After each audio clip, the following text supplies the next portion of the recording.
Now let's talk about universal precautions for the general workplace. Most of the time, this is going to be because somebody got injured or ill in the workplace and we have blood or other potentially infectious materials in the environment that have to be cleaned up.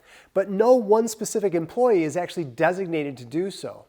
If they were designated to do that cleanup, they would fall under the Type A category under the bloodborne pathogens rule as the high-risk employee that must be trained in bloodborne pathogens before they actually get into an exposure incident. If an individual actually has that job description, they no longer fall under the general universal precautions, but then are a Type A employee and should go through the full bloodborne pathogens training program, like at probloodborne.com. Now, for the general workplace or general employee who is volunteering or just happens to have to clean it up, this is for you. The most important thing to do is to protect yourself against exposure of the potentially infectious material. Now, people have asked me a lot, how do I know if it's potentially infectious? That's a great question. You can't, unless you actually can identify it under a microscope or through laboratory testing. So the best way to protect yourself is with gloves. Putting them on is not that big a deal. The biggest thing you want to do is make sure there are no holes. So just twisting them around themselves one time, checking for any air leaks is a great way to test them for little pinholes or some kind of cut or breakage in the glove. Then you just put them on like a normal glove. Now we can work with our solution. 1 part household bleach to 9 parts water. Now, what does this mean? If I were to make 1 cup just for the chlorine bleach, and I fill that up to the 1 cup line and I put it into a pail, I would then pour in 9 more additional cups with regular cold tap water. This would make the proper solution to be able to kill most hepatitis, HIV, and other infectious diseases. This bleach solution can then either be applied using a rag or it could be applied with a spray bottle.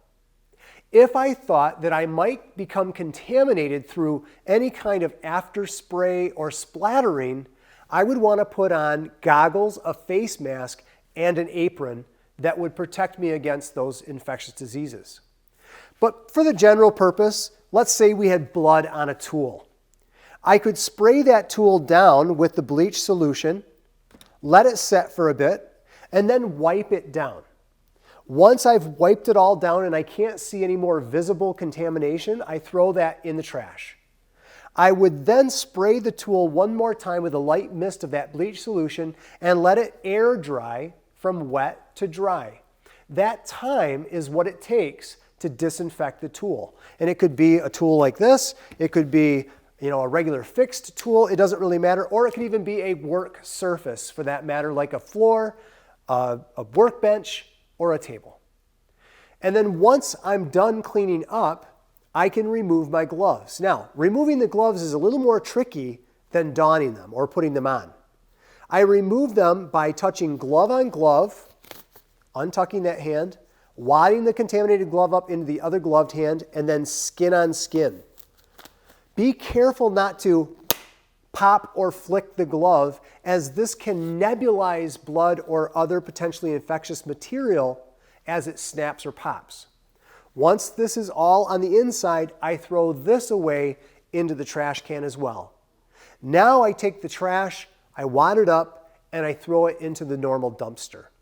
As long as we cannot produce a lot of it, can't wring it out, can't flake it off, we probably don't need to put it into a special biohazard bag. However, if you had a biohazard bag, I think it would be very, very good for communication to put it in a biohazard bag and then put it into the dumpster so that if there was a spill, then the waste management people would know that there's potentially infectious material in that bag. So I don't think it's a bad idea, it's just not legally required. So, these are some simple steps to take in protecting yourself initially. But after you're done removing your personal protective equipment, you still want to wash up at the sink with soap and water. So we're going to wash our hands, we're going to wash up our arms if there's any chance of splatter. If you think it's on your face, we want to wash our face, and then after we're all done, we're going to report any potential exposures to our supervisor. Now, unless you actually got it inside your body, like through eyes, nose, mouth, or into a cut, or it was poked into your body, it's not a true exposure incident and does not need to be reported or followed up on. But if you did get a true exposure, you would first decontaminate and then report to your supervisor immediately. And then they would follow the bloodborne pathogens rule for post-exposure evaluation and follow-up.